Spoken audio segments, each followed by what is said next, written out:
علیہ السلام جب تعمیر کعبہ فرما رہے ہیں تو تعمیر کعبہ کے بعد آپ نے اپنے پروردگار سے کچھ دعائیں مانگی۔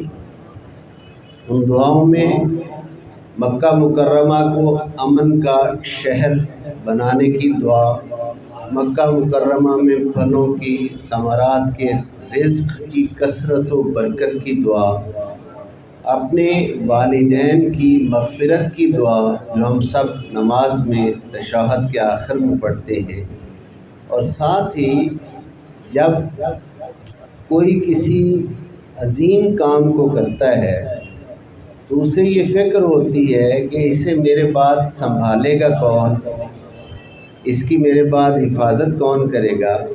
اس لیے اللہ رب العزت کی پاک بارگاہ سے اللہ کے حبیب کو مانگا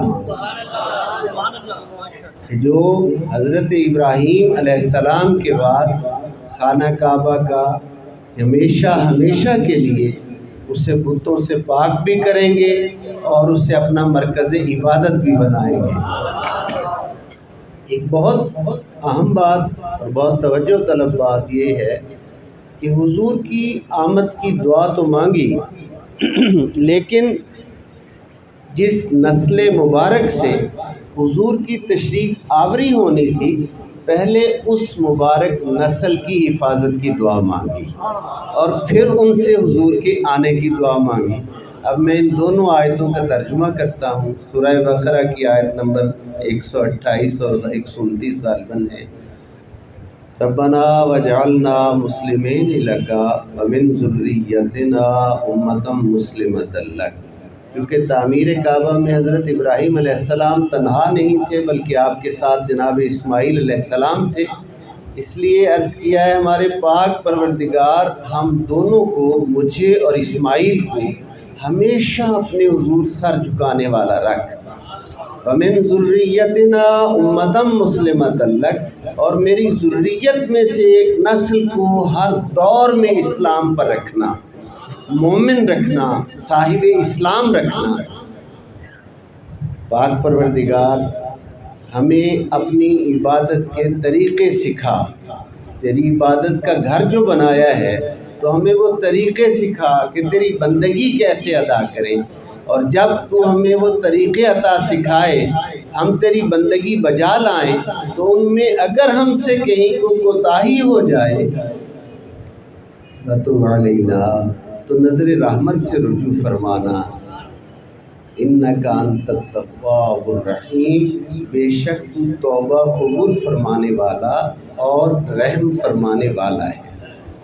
اب اس کے بعد عرض کیا ربنا وابعث فیہم رسولا، اے میرے پاک پروردگار وہ جو میری مومن نسل، وہ جو میرے ذریت پاکیزہ ذریت، اس میں سے ایک رسول بھیجنا جو انہی میں سے ہو، اس پاکیزہ نسل سے ایک رسول بھیجنا جو ہمارے رستے پہ چلنے والی نسل ہو، اس میں سے اس رسول کو مبعوث فرمانا جس رسول کی شان یہ ہو یتلو علیہم آیاتک، وہ قرآن حکیم کی آیتوں کی تلاوت کرے، وَيُعَلِّمُهُمُ الْكِتَابَ وَالْحِکْمَةَ، اور وہ اس قرآن میں جو علم ہے، جو حکمت ہے، اس کو بیان فرمائے، وَيُزَكِّيهِمْ، اور وہ رسول ان کے قلوب کو پاکیزگی عطا فرما دے۔ تزکیہ نفس قرآن حکیم کا باقاعدہ مضمون ہے۔ اِنَّكَ أَنْتَ الْعَزِيزُ الْحَكِيمُ، بے شک تیری ذات غالب حکمت والی ہے۔ یہ دو آیتیں، تھوڑی آیات دونوں اور ان کا ترجمہ تھوڑا لمبا ہو گیا، میں کوئی چھوٹی آیت بھی پڑھ سکتا تھا لیکن میرا مقصد یہ ہے کہ ہم کسی نتیجے پر پہنچیں، اس لیے میں نے ان دونوں آیتوں سے برکت حاصل کی۔ عام طور پر پہلی آیت نہیں پڑھی جاتی، دوسری آیت پڑھی جاتی ہے، اس مسلم ذریت سے آئی۔ معارف القرآن مفتی محمد شفیع، یہ جسٹس تقی عثمانی فیڈرل شریعت کورٹ کے جج ہیں، ان کے والد مفتی محمد شفیع اپنی تفسیر معارف القرآن کی پہلی جلد میں اس آیت کے تحت لکھتے ہیں کہ جناب حضرت ابو طالب اور حضور کے اجداد کریمین شرک سے پاک رہے، شرک سے پاکیزہ رہے۔ دوسری اولاد ابراہیم گمراہ ہوئی، بت پرستی کرتی رہی، مکہ میں خانہ کعبہ میں بت لا کر رکھنے والے بھی اولاد ابراہیم و اسماعیلی تھی، لیکن وہ گمراہ اولاد تھی۔ جس شاخ سے رسول معظم تشریف لا رہے تھے اسے دعائے ابراہیمی نے اپنے حصار میں لیا ہوا تھا۔ ہر بری بات سے پاکیزہ، ہر بری بات سے بچے ہوئے۔ جہاں المعجم الکبیر کی یہ روایت ہے، میں نے حدیث کی کتاب کا بھی نام بتا دیا، اور یہاں ضمناً یہ عرض کروں کہ سعودی عرب کی کتابوں کی پبلشنگ کا جو ذمہ دار ادارہ پاکستان اور ہندوستان میں کتابیں شائع کرتا ہے، دارالسلام کے نام سے، آپ میں سے جو نوجوان لٹریچر سے تعلق رکھتے ہیں وہ اس بات کو اچھی طرح سمجھیں گے۔ دارالسلام نے 11 جلدوں میں سیرت انسائکلوپیڈیا شائع کیا ہے۔ اس کی دوسری جلد جو ہے وہ حضور صلی اللہ علیہ وآلہ وسلم کے پاکیزہ نسب اور حضور علیہ السلام کے میلاد پاک یعنی ولادت پاک کے متعلقہ ہے۔ میلاد کے اگرچہ سعودی عرب والے آپ سمجھتے ہیں کہ ان کا مزاج کیا ہے، لیکن ولادت کے وقت جو برکات ظاہر ہوئیں ان کا انہوں نے قدیم کتب سیر سے استفادہ کر کے ان کا ذکر کیا ہے، چیدہ چیزوں کا۔ اس میں انہوں نے اس روایت کو بیان کیا ہے سیرت انسائکلوپیڈیا کی دوسری جلد میں حدیث مبارکہ کی کتاب کے حوالہ سے، کہ امیر المومنین حضرت مولا علی مرتضیٰ روایت کرتے ہیں کہ حضور رسالت مآب صلی اللہ علیہ وآلہ وسلم نے فرمایا کہ حضرت آدم علیہ السلام سے لے کر میرے باپ عبداللہ تک اللہ نے مجھے ہر صلب سے، ہر رحم سے پاکیزہ گزارا۔ مجھے کہیں بھی زمانہ جاہلیت کی کوئی برائی جو ہے اس نے نہیں چھوا۔ آدم سے عبداللہ تک، میرے باپ تک، سب پورے کا پورا نسب جو ہے میرا یہ پاکیزہ ہے۔ یہ حدیث اگر ہمارے محدثین بیان کریں تو یقیناً ہمارا تو مسلک و عقیدہ یہی ہے، لیکن میں نے دارالسلام کا حوالہ اس لیے دیا کہ یہ اتنی بڑی حقیقت ہے کہ اس کو بیان کرنے پر وہ بھی مجبور ہے۔ سمجھنے کے لیے ایک دعوت فکر ہے۔ حضرت عبد المطلب کا تذکرہ وہ لکھتے ہیں دارالسلام کی سیرت انسائکلوپیڈیا کی دوسری جلد میں کہ جب آپ کا مبارک دور تھا تو آپ کو اللہ تعالیٰ نے کفر اور شرک سے محفوظ رکھا تھا، اور غار حرا میں سب سے پہلی عبادت کرنے والی آپ کی ذات مبارک ہے۔ غار حرا میں سب سے پہلے عبادت کرنے والے کون ہیں؟ حضرت عبد المطلب ہیں، اور رمضان کا پورا مہینہ حضرت عبد المطلب غار حرا میں اعتکاف فرمایا کرتے تھے۔ کیا یہ بات ہمیں سمجھ میں نہیں آتی کہ یہ اتنی بڑی حقیقت ہے کہ وہ عین شریعت ابراہیمی پر کاربند، اور غار حرا کا انتخاب اس لیے کیا کہ چونکہ وہ عین سمت قبلہ پر تھی۔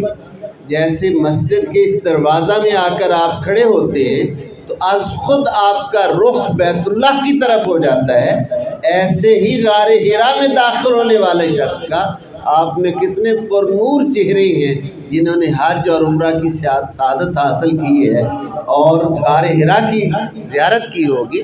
جیسے ہی اس کے اندر آدمی کھڑا ہوتا ہے ایک آدمی کی جگہ از خود اس کا رخ بیت اللہ کی طرف ہو جاتا ہے۔ حضرت عبد المطلب کا غار حرا میں پورا رمضان اعتکاف کرنا اور اس غار کے پتھروں کو اپنے سجدوں سے عزت بخشنا، دو باتوں میں سے ایک بات ضرور ہے، یا تو حضرت عبد المطلب اس راز سے واقف تھے کہ کل کو محبت نزول وحی یہ بننے والی ہے، اس لیے اس غار کو عبادت کے لیے پسند کیا، یا وہ اس حقیقت کی بجائے وہ اپنے رب کے اتنے برگزیدہ تھے کہ جہاں انہوں نے عبادت کی ان کے رب نے کہا اب قرآن کی پہلی وحی بھی یہیں اترے گی۔ یہی غار محبت وحی الہی بنے گی۔ یہ حضرت عبد المطلب کی شان اور اس قدر آپ کی عظمت حضور صلی اللہ علیہ وآلہ وسلم کی معرفت سے کما حق کو حضرت عبد المطلب باخبر تھے۔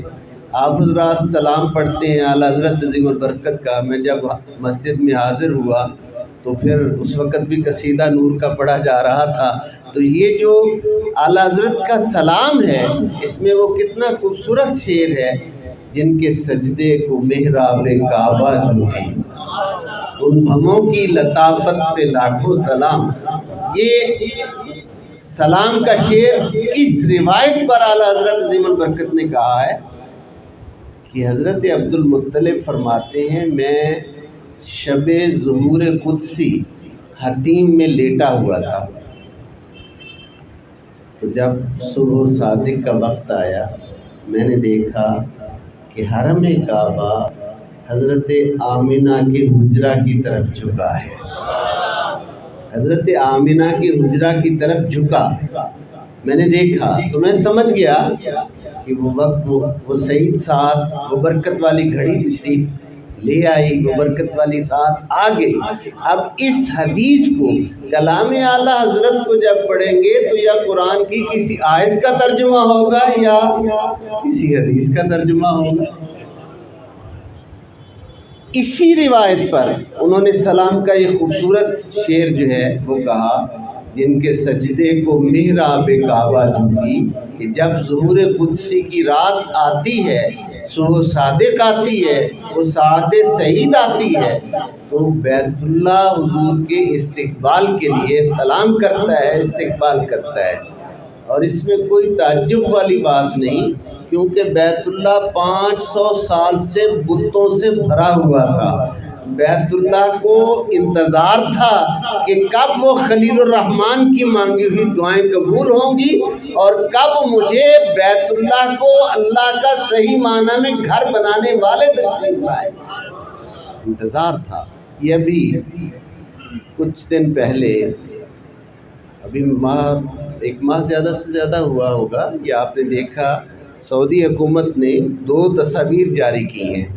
ایک حجر اسود کی بہت کلوز تصویر جو اس سے پہلے موجود نہیں تھی، دوسری تصویر مقام ابراہیم کی بعد میں جاری کی ہے۔ مقام ابراہیم کی جو تصویر بعد میں جاری کی ہے، اس تصویر میں حضرت ابراہیم خلیل اللہ علیہ السلام کے مبارک قدموں کے نشان ہیں۔ مقام ابراہیم پر کھڑے ہو کر آپ نے چونکہ تعمیر کعبہ فرمائی تھی، اس لیے اس کے اندر تصویر میں واضح ہو رہے ہیں حضرت ابراہیم خلیل اللہ علیہ السلام کے مبارک قدم۔ ہماری جو قدیم تفاسیر ہیں، ان قدیم تفاسیر میں اس بات کا ذکر اس طرح موجود ہے کہ جب آپ نے یہ دعا مانگی ربنا وابعث فیہم رسولا، تو اللہ نے کہا ہے بے جان پتھر تجھے کچھ معلوم بھی ہے، تجھ پہ کھڑے کھڑے میرے خلیل نے مجھ سے کیا مانگ لیا، تجھ پہ کھڑے کھڑے میرے خلیل نے مجھ سے میرا حبیب مانگ لیا، اس لمحے کو محفوظ کر لے۔ تو پتھر کا سینہ موم ہوا اور اس میں نقش قدم حضرت خلیل الرحمن کے جو تھے وہ اس میں پیوست ہو گئے۔ لوگ پوچھتے ہیں میلاد کب سے ہے، ہم پوچھتے ہیں میلاد کب نہیں تھا، میلاد کب نہیں تھا۔ آدم علیہ السلام آئے تو توبہ اس وقت تک قبول نہ ہو جب تک وہ سرکار کا واسطہ نہ دے۔ آپ میں سے کچھ لوگوں کے علم میں بات ہوگی، باقی دوستوں کو بزرگ تو سب جانتے ہیں، ان کا تو فیض پہنچتا ہے، باقی نوجوانوں کو میں یہ سمجھانا اور بتانا چاہتا ہوں کہ اس سب کانٹیننٹ میں جو یہ خوشبو ہے آقا کی محبت کی، اس کی وجہ کیا ہے؟ اس کی ایک خاص وجہ ہے، اور خاص وجہ یہ ہے کہ حضرت آدم علیہ نبینا علیہ السلام جب زمین پر اتارے گئے ہیں تو وہ سری لنکا میں اتارے گئے ہیں۔ کہاں اتارے گئے ہیں؟ سری لنکا میں اتارے گئے ہیں، اور کولمبو جو کیپٹل ہے سری لنکا کا، اس سری لنکا کے کیپٹل میں حضرت آدم علیہ السلام کا نقش قدم ایک پتھر پر موجود ہے۔ وہ وہاں کے سرکاری جو ان کا عجائب خانہ ہے، میوزیم ہے، اس میں وہ محفوظ ہے حضرت آدم علیہ السلام کا۔ تو میں یہ بات تو تاریخ سے ثابت ہے، میں آپ کو تھوڑا سا آگے لے جانا چاہتا ہوں کہ جب حضرت آدم علیہ السلام زمین پر اترے ہیں تو ظاہر میں تو وہ اکیلے تھے، لیکن حقیقت میں تو وہ اکیلے نہ تھے۔ یہیں پر خلیفۃ اللہ فی الارض اترے، یہیں پر انہوں نے سب سے پہلا سجدہ زمین پر جو کیا وہ اسی سب کانٹیننٹ کی زمین ہے جس پر حضرت آدم نے سجدہ کیا۔ جب وہ سجدہ کر رہے تھے تو صلب میں نور مصطفیٰ تو جلوہ گر تھا نا، پشت میں نور مبارک نور مصطفیٰ تو معجزم تھا۔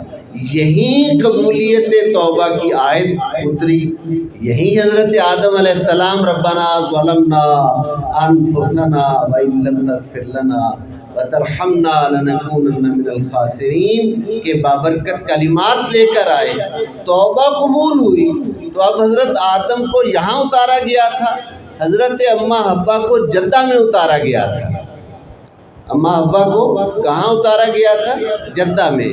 اطلس القرآن، یہ بھی دارالسلام نے شائع کی ہے، اطلس القرآن میں بھی اس کا ذکر موجود ہے، یعنی قرآن مجید کی سرزمین، جس سرزمین کا قرآن ذکر کرتا ہے، اجمالاً کرتا ہے یا مفصل کرتا ہے، اس میں بھی یہ ذکر موجود ہے کہ حضرت اماں حوا کو جدہ میں اتارا گیا، اور جب توبہ قبول ہوئی تو اس کے بعد حضرت آدم علیہ السلام کو جناب جبرائیل امین اپنی شان و قوت کے ساتھ لے کر جدہ میں پہنچے اور حضرت اماں حوا سے ملایا، اور پھر میدان عرفات میں ان کو لے جائے۔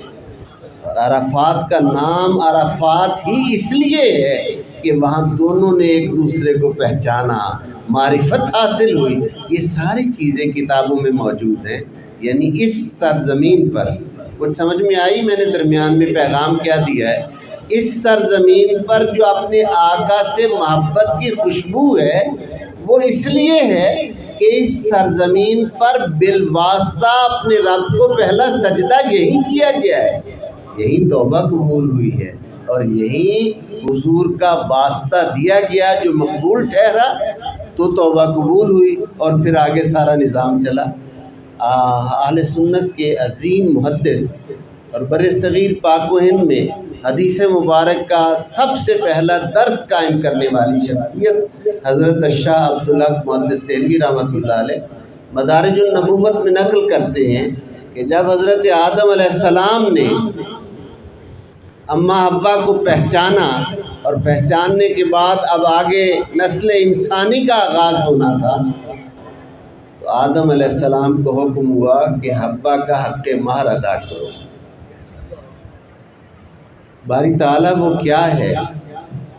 دنیا کا پہلا جوڑا قائم ہو رہا ہے، حق مہر کیا ہے، کیسے ادا کیا جائے؟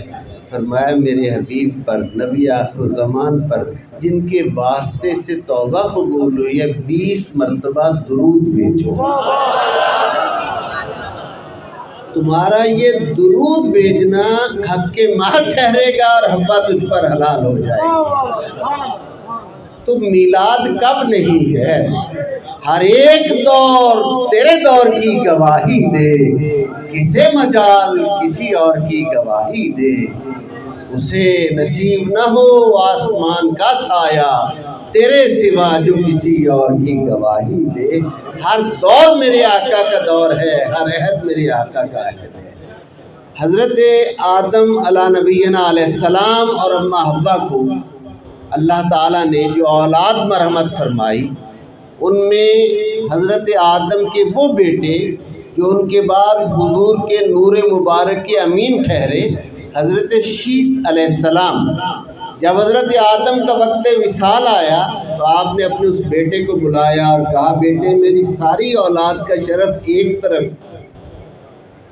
تیرا شرف ایک تیرا شرف ایک طرف، تو اس عظیم امانت کا امین ہے کہ جس کے صدقے سے تیرے باپ کی توبہ قبول ہوئی ہے۔ تو یہ شرف بھی بڑا ہے لیکن اس کا احترام بھی بہت زیادہ ہے۔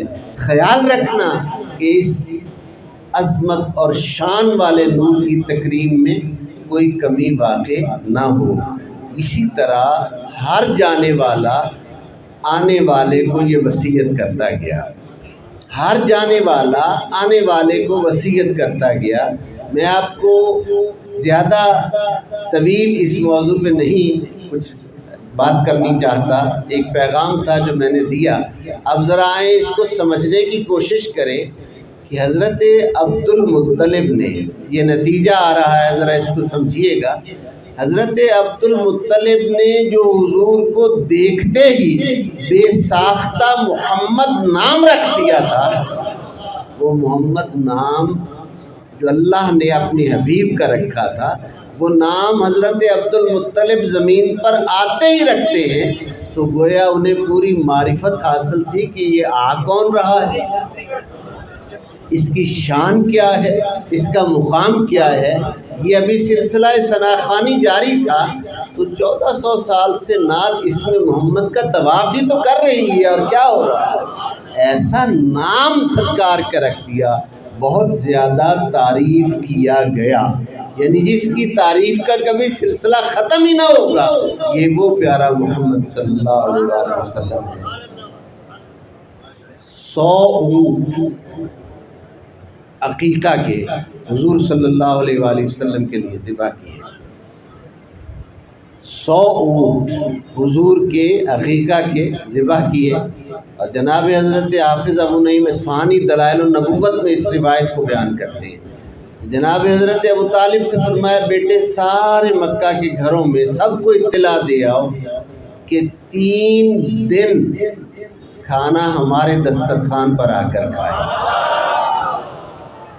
یہ جو آپ نے 12 دن کی محفلیں سجائی ہیں، آپ کو بھی کہیں سے فیض ملا ہے تو یہ 3 دن کا کھانا ہمارے دسترخوان پر آ کر کھائیں۔ مکہ میں کوئی اپنے گھر میں کھانا نہ بنائے۔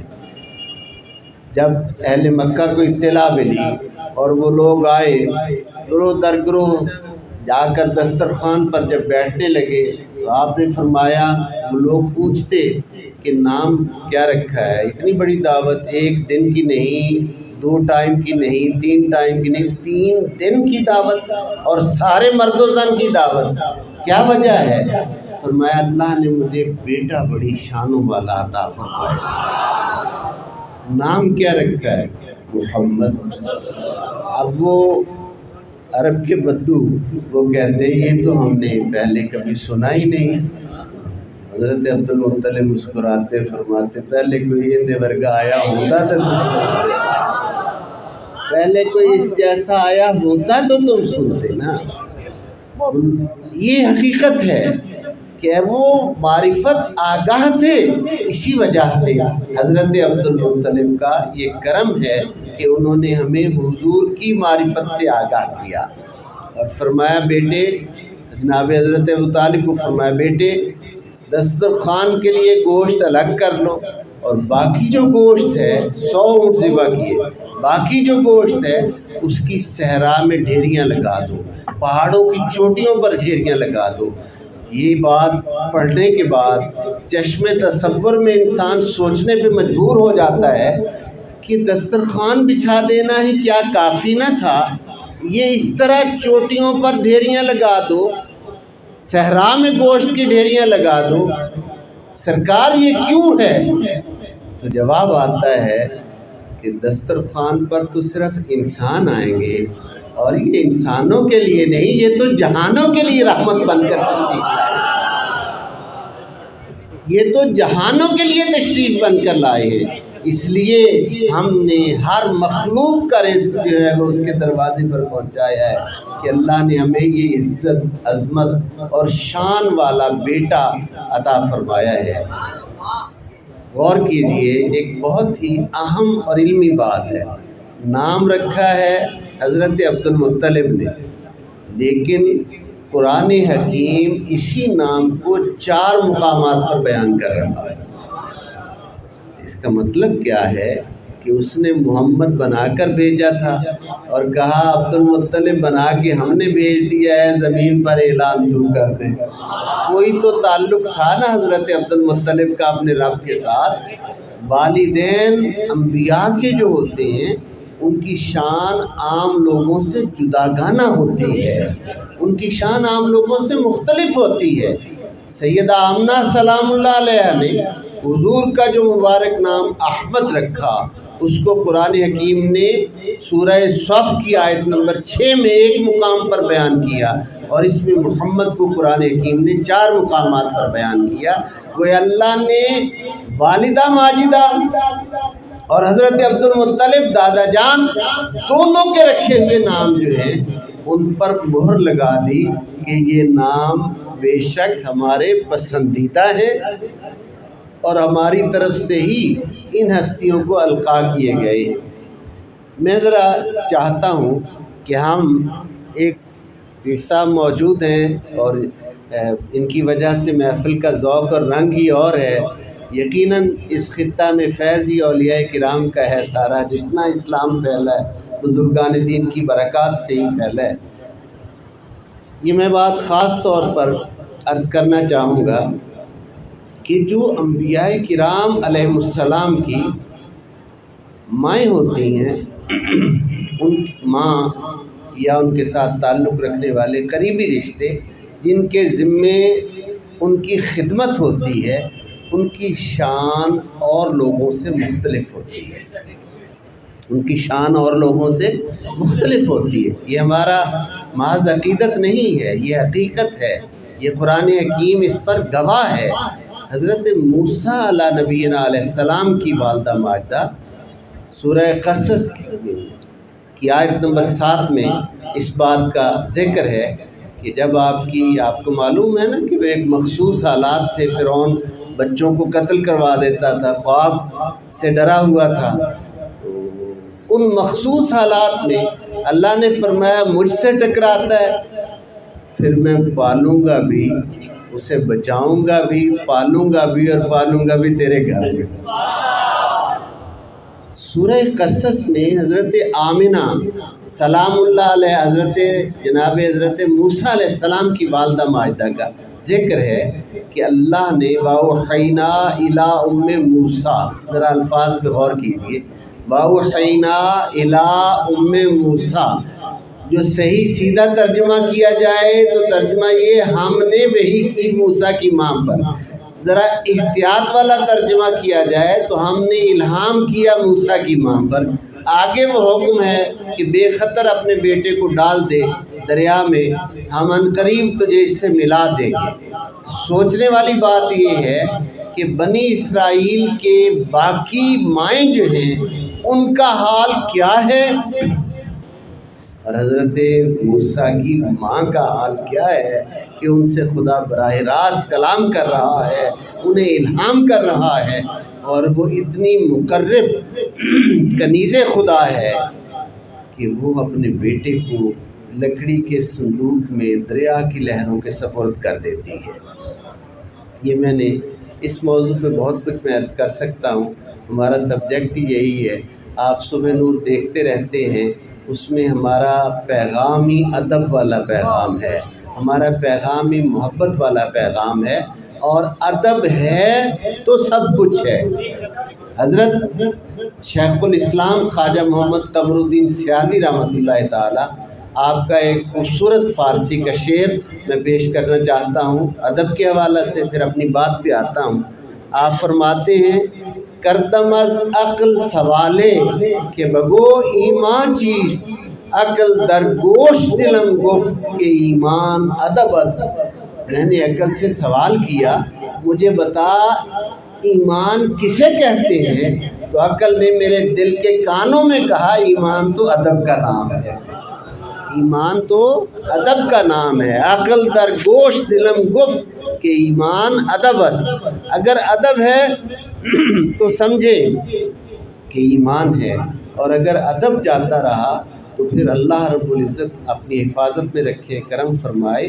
حضرت موسیٰ کی والدہ ماجدہ کی شان اللہ نے ایک مثال دے دی نا ایک مثال دے کر بتا دیا کہ انبیاء کی ماؤں کو اپنے جیسا گمان نہ کرنا، انبیاء کی ماں کو اپنے جیسا خیال نہ کرنا، ان کا تو میرے ساتھ کوئی خاص تعلق ہوتا ہے، انہیں میں جو حکم کرتا ہوں وہی وہ کرتی ہیں۔ یہ تو مادر موسیٰ ہے، اور جو موسیٰ کے بھی مخدوم ہیں ان کی مادر گرامی کی شان کیا ہوگی، جن کی عظمت کے موسیٰ ترانے گاتے گئے، جن کی عظمت اور شان کی خبر دیتے گئے حضرت موسیٰ علیہ نبینا، اس ماں کی شان اور اس ماں کی عظمت کیا ہوگی۔ حاضرین محترم، جناب حضرت عبد المطلب کا ایک اور حوالہ بہت ضروری ہے پیش کرنا۔ ابھی اوپر پیر صاحب گفتگو فرما رہے تھے کہ دعا کیجئے گا بھئی یہ حرم کعبہ اور مدینہ طیبہ کھل جائے، یہ جو 2 سال سے اللہ اپنے اور اپنے حبیب کے دروازے ہم گناہ گاروں پہ کھول دے کہ ہمارا تو اس کے بغیر کوئی جائے امان ہی نہیں۔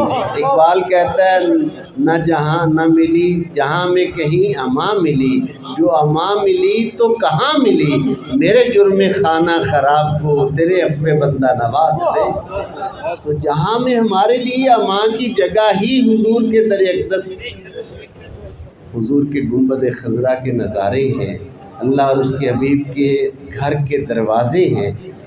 یہ جو آب زمزم ہم پیتے ہیں یہ بھی حضرت عبد المطلب کا فیض ہے، یہ بھی حضرت عبد المطلب کا فیض ہے۔ آپ کے علم میں ہے کہ چشمہ جو آب زمزم کا ہے وہ تو حضرت اسماعیل علیہ السلام کے مبارک قدموں کی رگڑ سے پھوٹا، لیکن بنو جرہم ایک خانہ بدوش قبیلہ آ کر مکہ میں آباد ہوا تھا۔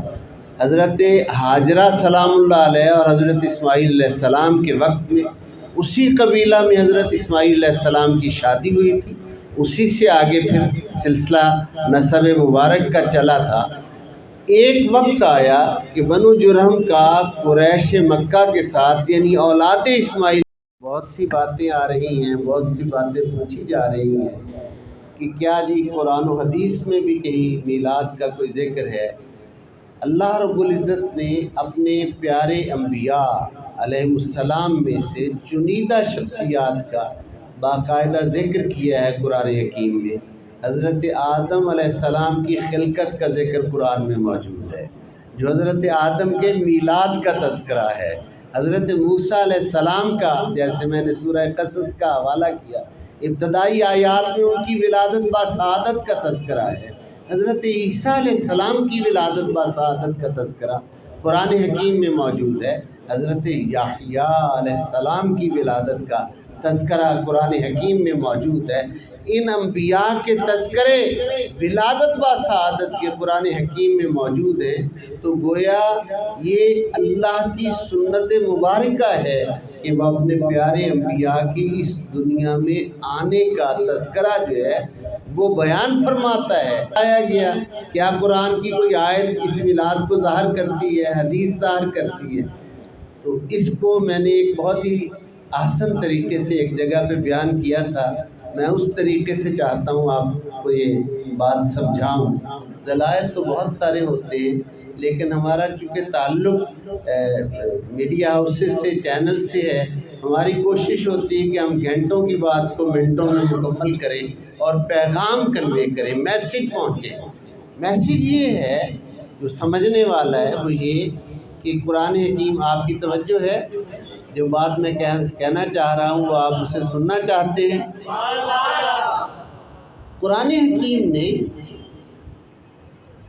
کسی ایک علاقے کے لیے نہیں آنا تھا، کسی ایک خطے کے لیے نہیں آیا قرآن حکیم، کسی ایک قوم کے لیے نہیں آیا، چند صدیوں کے لیے نہیں آیا، بلکہ یہ وقوع قیامت تک اللہ کی کتاب محفوظ، پروردگار عالم کی بارگاہ میں لوح محفوظ پر لکھی ہوئی کتاب ہے۔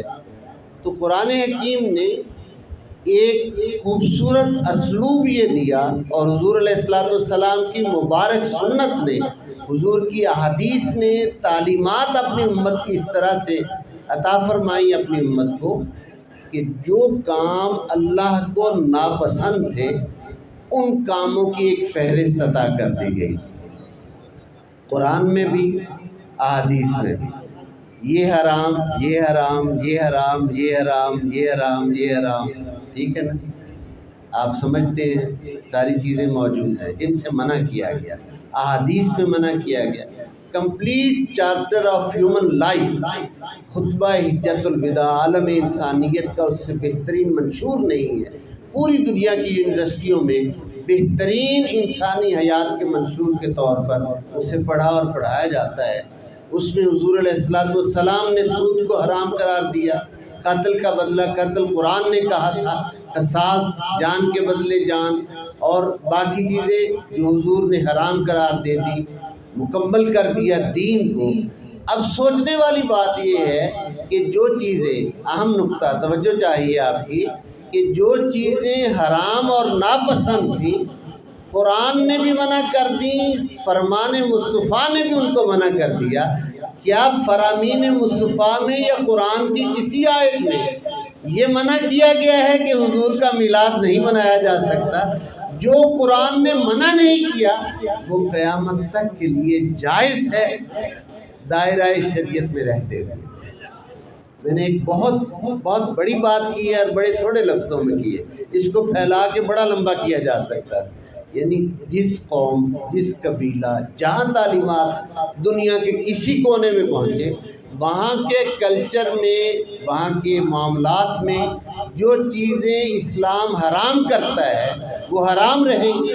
اس کے علاوہ وہاں جو چیزیں کوئی کھاتا ہے اس کے لیے اسے اجازت ہے۔ ہمارا آدھا پاکستان، جسے اب ہم اپنا پڑوسی ملک بنگلہ دیش کہتے ہیں، اگر کوئی یہ کہے کہ بنگلہ دیش کے لوگ صرف چاول اور مچھلی کیوں کھاتے ہیں، روٹی کیوں نہیں کھاتے، یہ کوئی جواز بنتا ہے؟ بھئی وہاں پانی کی کثرت ہے، پانی کی وجہ سے وہاں چاول اگتا ہے، دریاؤں کی بہتات کی وجہ سے وہاں مچھلی ہوتی ہے، وہاں گندم جو پیدا نہیں ہوتے وہاں چاول پیدا ہوتے ہیں۔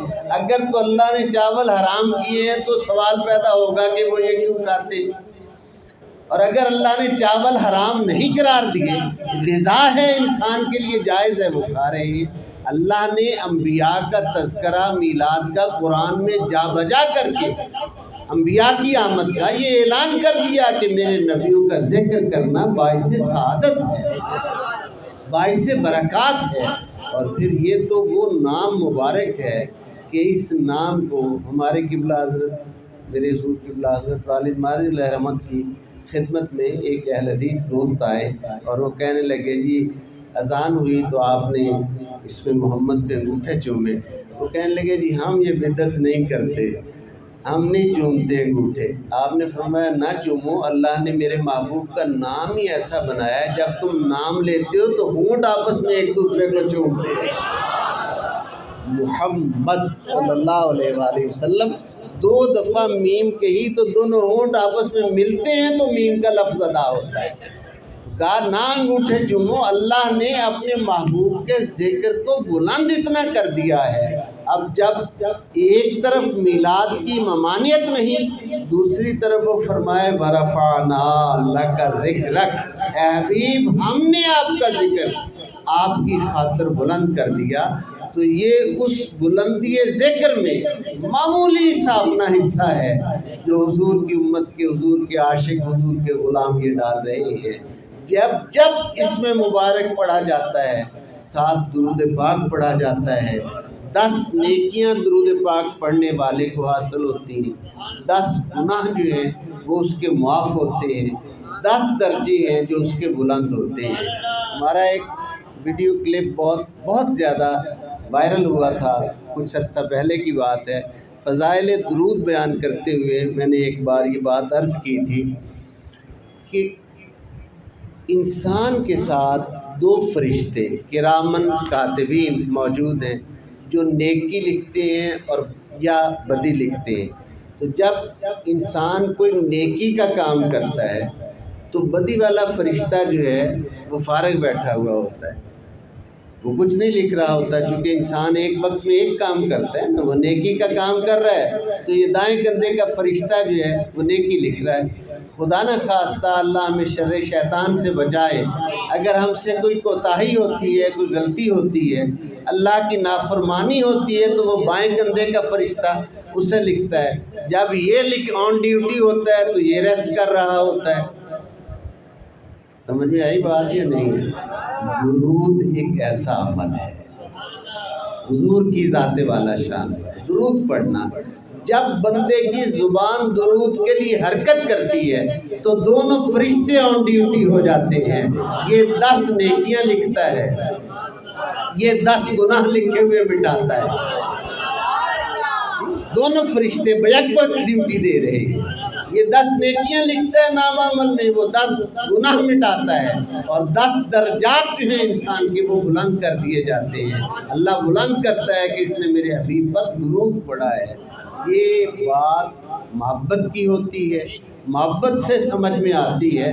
حضور کی ذات والا شان پر درود پاک پڑھنا، اس کی برکات جو ہیں ان کو سمجھنا، یہ سمجھنے والے سمجھ سکتے ہیں کہ اس کی برکات کیا ہوتی ہیں۔ آپ کی انفارمیشن کے لیے اور آپ کے اضافہ علم کے لیے میں ایک اہم بات کرنا چاہتا ہوں۔ 2019 میں مجھے اور صبح نور کے ہمارے جو سابق میزبان تھے جسٹس ریٹائرڈ نذیر احمد غازی، ہمیں سندھ کی 5 درگاہوں سے ہمیں دعوت آئی۔ حضرت پیر بگارہ صاحب کی درگاہ سلسلہ عالیہ قادریہ کی سندھ کی عظیم درگاہ ہے۔ حضرت سائیں پیر عبدالخالق صاحب لاہور اکثر آتے رہتے ہیں، پیر صاحب آپ برجمنڈی شریف ان کی درگاہ تھی، اور حضرت یہ جو سندھی کے عظیم صوفی شاعر ہیں ان کی یہ مختلف درگاہیں تھیں۔ اس طرح ان میں ایک درگاہ جو تھی یہ خیرپور ڈسٹرکٹ کا موضع ہے، تحصیل گمبٹ اس کا موضع ہے، حضرت عبد الرحمن شہید، ان بزرگوں کے نام پر ہی موضع ہے اور ان کی وہ درگاہ ہے۔